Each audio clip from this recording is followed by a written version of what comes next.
晚上好，我哋又嚟到床邊古仔講嚟聽啦。今日要同大家分享一個嚟自美國猶太裔嘅小說家辛格嘅故事。Isaac Singer 嘅童話故事《曼納瑟之夢》。咁我哋事不宜遲，而家開始講故仔啦。曼納瑟咧係一個孤兒嘅，佢同舅父曼德爾咧就一齊生活。曼德爾咧係一個玻璃匠，窮到咧連自己小朋友嘅衣食咧都張羅唔嚟嘅。曼納瑟咧嗰陣已經讀完小學噶啦。喺秋天嘅假期過咗呢，佢呢就要去做學徒啦，學點樣裝釘嗰啲書。曼納瑟呢一向呢都係一個好好奇嘅小朋友，先至啱啱學識得講說話呢，就問一系列嘅問題啦，例如個天有幾高啦，個地有幾深啦，個天外邊係咪仲有天呢？人點解要出世啊？點解佢哋會死嘅呢？喺一個炎熱而潮濕嘅夏天，金色嘅霧靄流蕩住喺呢個村落嘅上空，太陽呢就好似月亮咁大喎，又好似銅咁樣呢咁黃金金。狗仔呢就漫步，佢哋條尾呢夾住咗喺腳與腳之間啦。曼納瑟同佢嘅舅母呢，得煲下呢就嗌緊交，冇食晏晝嗰餐呢就離家出走啦。約莫呢12歲嘅嗰陣，長長嘅面龐，眼睛，好瘦嘅面珠燈，佢呢着住嘅係爛茸茸嘅外套，赤住腳。而佢唯一嘅財產呢，就係一本鉛到好爛嘅故事書，個書名呢就叫《叢林獨行》。而佢住嘅村落呢，就坐落喺呢個森林之中，森林呢就好似色帶咁樣圍繞住嘅。據說呢，一延伸去到呢個盧布林，喺藍莓嘅季節呢，可以見到好多嘅野生士多啤梨嘅。曼納瑟呢行經草原同麥田，佢肚餓啦，就截咗一下嗰啲麥穗嘅莖啦，嚟咬嗰啲麥穗。喺草地上邊，牛呢就瞓着咗啦，熱到呢用呢個尾巴呢去掃佢身上嗰啲烏蠅。兩匹馬呢就企喺度啦，其中一匹呢個頭呢就挨住咗另一匹馬嘅屁屁。兩隻馬呢都浸沉喺思考裏邊。喺蕎麥田裏邊呢個男孩最驚訝嘅呢就係見到一隻烏鴉呢棲息咗喺呢個稻草人嘅爛帽上面。曼納瑟呢一行入咗森林呢就涼快得多啦，松樹直不甩咁樣好似個柱咁樣呢企咗喺度。太陽呢射咗入去松樹嘅針葉啦，就好似啡色嘅樹皮掛住金色嘅頸鏈。聽到呢杜鵑鳥同啄木鳥嘅聲音，仲有一隻前所未見嘅雀仔呢不停重複住古怪嘅叫聲。曼納瑟呢小心翼翼咁樣跨過呢啲苔蘚啦，越過好淺嘅溪流，溪水瀟灑流過大大小小嘅石頭。森林呢好沉靜，但係呢又充滿咗聲浪同回音。佢朝住森林嘅深處漫步，通常呢，佢都會留低石頭呢做標記，但係佢今日冇，佢孤零零，頭痛腳軟，佢心諗我唔係病咗呢，或者我將會死。冇幾耐就可以同阿爸媽一齊啦。佢去到藍莓田坐低落嚟，藍莓咧一個接一個咁樣咧摘落嚟送到佢自己嘅口裏邊，但係咧都滿足唔到佢嘅飢餓。帶住醉人香氣嘅花生咗喺藍莓嘅田中間，馬納塞咧不知不覺將佢全身咧就伸展喺呢個森林嘅地面上面啦。但係喺夢裏邊咧，佢依然係繼續行緊嘅。森林裏邊嘅樹咧越嚟越高，氣味咧就越嚟越濃喎。巨鳥咧喺樹之間飛嚟飛去，太陽西下，森林逐漸咧就稀疏。冇耐咧，佢就嚟到一個星空視野好廣闊嘅平地。突然間呢，有一座城堡咧就出現喺呢個暮色之中。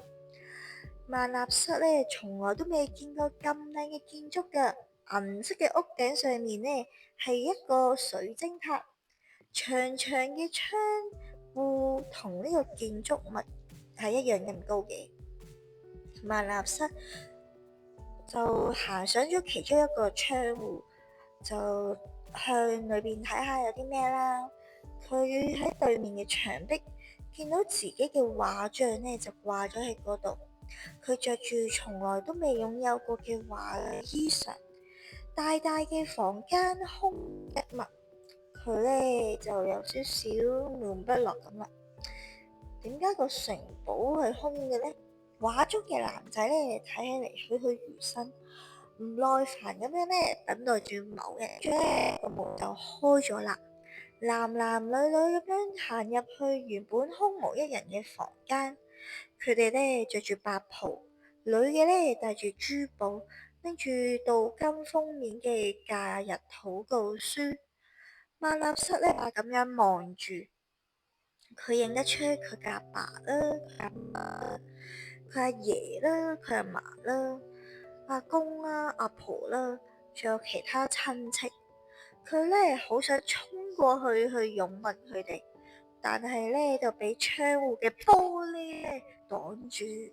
佢呢就開始喊啦。佢嘅內祖父托比亞主保呢就喺人群度行出嚟，到咗呢個窗邊。老人家嘅鬍鬚同佢嘅長袍一樣咁白，佢就好似古人咁樣呢，又顯得年輕喎。佢就問啦：你喊咩啊？就算呢有玻璃隔住呢，阿馬納修呢都聽得一清二楚。佢就問啦：你係咪我阿爺托比亞細路？我係你嘅阿爺。咁呢座城堡係屬於邊個噶？屬於我哋所有人，我都有份。當然屬於我哋成個家族。阿公，俾我入嚟啦！我要同阿爸媽講嘢。祖父呢就好憐憫咁樣望住佢啦，就話啦：但係時候未到，我仲要等幾耐啊？呢個係天機，不過唔會太過漫長。阿公，我唔想等咁耐啊！我又肚餓，又口渴，又攰，俾我入嚟啦！我好掛住阿爸阿媽，好掛住你同阿嫲，我唔想再做孤兒啊！親愛嘅細路，我哋咩都知，我哋好掛住你，愛你，我哋都喺度等待團圓嗰一日，但係你一定要有耐心。嚟到呢度之前，你仲有好長嘅路要行。唔該你啊，等我入嚟一陣就好噶啦。托比亞呢離開咗窗邊，同家族成員呢就傾咯。佢返嚟嘅時候就話啦：你可以入嚟，但係只可以一下子。我哋會俾你去望下呢個城堡嘅周圍，俾你去睇下我哋一啲嘅寶藏，然後你就要離開。門呢就打開啦，馬納修呢踩住入去，跨過咗門檻，佢嘅疲累同飢餓咧就消失得一無影無蹤。佢擁抱住阿爸阿媽啦，但係佢哋咧就冇出聲喎。佢覺得好神奇啦。佢同佢嘅家族咧一齊輕飄飄咁浮動住。阿爺就打開咗一道道嘅門啦，佢嘅驚奇咧就不停咁增加。一間房咧掛滿咗男仔嘅衣衫啦、褲啦、外套啦、上衣同埋外套，認得出咧嗰啲係佢自有記憶以嚟咧着過嘅。佢都認得出下睡衣。第二道門咧就打開咗啦，佢見到佢所有佢曾經擁有嘅玩具啦、公仔啦，同埋阿媽喺呢個盧布林市集帶翻嚟嘅小丑啦、哨子同口琴。阿爺咧喺普林節俾佢嘅紅公仔，同埋阿嫲咧普林茲俾佢做6歲生日禮物馬啦。佢做雜誌嘅筆記啦、鉛筆同聖經咧都擺咗喺台上邊。聖經咧翻到去標題頁上面咧有好熟悉嘅版畫啦，係摩西手執聖杯。阿倫穿住呢個道袍，周圍咧都鑲住綠葉嘅框邊。佢咧喺空白處咧見到自己個名。第三道門打開啦，阿瑪納瑟咧幾乎咧克制唔到佢嘅驚訝，成間房咧都係泡泡，不過咧佢哋就唔係好似咧泡泡咁樣會爆開嘅，而係咧靜靜咁樣漂浮住，映照出呢個彩虹嘅五顏六色。有啲咧就會反映出呢個城堡啦、花園啦、鏡啦、風車，有反映出好多其他嘅景。馬拉瑟泡泡咧，都係佢過去由佢好中意嘅嗰條管咧吹出嚟嘅，而佢哋咧似乎咧都有佢自己嘅生命喎。第四道門咧開咗啦，阿馬拉瑟咧進入嘅時候咧空無一人嘅，但係裏邊咧就充滿咗啲講嘢嘅聲音啦、唱歌同埋傾笑嘅歡樂聲。阿瑪納瑟咧聽到自己嘅聲音，仲有佢同父母成日喺屋企經常唱嘅歌啦。佢哋都聽到咧以前玩伴嘅聲音，有啲人咧佢早就唔記得咗啦。第五道門咧就行入去呢個大廳，裏邊咧全部都係佢父母為佢講述嘅床邊古仔裏邊嘅角色，同埋咧叢林獨行裏邊嘅男女英雄。佢哋全部都喺度，勇士大衛同佢囚禁中救出嚟嘅伊索比亞公主啦，劫富濟貧嘅綠林好漢班杜瑞克，單眼生喺額頭嘅巨人韋利江，右手咧仲拎住呢個棕樹做拐杖，左手咧拎住一條蛇。諸如昆傑里長蘇垂地，佢係一個好得人驚嘅弄臣。仲有咧雙頭巫師馬爾基傑德，佢借住巫術啦，將無知少女嘅魂魄咧勾到去呢個索多瑪同俄摩拉嘅沙漠。馬納瑟咧冇咩時間將所有嘅角色咧睇晒。第六道門咧就開，呢度咧一切都不斷咁樣變化啦。房嘅牆壁咧就好似旋轉木馬咁樣轉動，所有事情一閃即逝。金色嘅馬咧變成藍色嘅蝴蝶，太陽就好似明亮嘅玫瑰變成咗高腳杯，兇猛嘅蚱蜢，紫色嘅羊，銀色嘅蝙蝠喺個杯裏邊飛出嚟。行上呢個7個階梯，耀眼嘅皇位咧，坐住嘅係所羅門王。佢生得咧有少少似曼納瑟，佢戴住皇冠，腳下邊咧跪住係示巴女王。一隻孔雀開屏，用希伯來文嚟對所羅門王講嘢。擔任住神職嘅利未人演奏住豎琴，對人舞劍喺空中度比劃，而伊索比亞嘅奴隸呢，就騎住呢個獅子試酒，同埋呢拎住裝滿石榴嘅托盤。馬納瑟呢有一陣子唔係好明白個中嘅意義，隨之呢明白嘅佢喺度望緊自己嘅夢啦。第7對門後邊呢，阿馬納瑟呢就見到好多佢哋阿馬納瑟見到好多佢完全唔識嘅男女、動物同其他嘅事物。嗰啲景象呢，就唔係好似之前其他房所有咁栩栩如生嘅。佢間房嘅嘢嘅形狀都係透明，就好似霧咁樣籠罩住。一個同馬納瑟年紀差唔多嘅女仔呢，就企喺門檻上面啦。佢呢留住長長嘅金色髮。馬納瑟呢雖然冇辦法睇得好真切，但係呢就即刻中意咗佢啦。佢頭一次呢就轉向佢個阿爺就問啦：呢一切係咩啊？阿爺就答啦：呢啲係你未來人事同事件。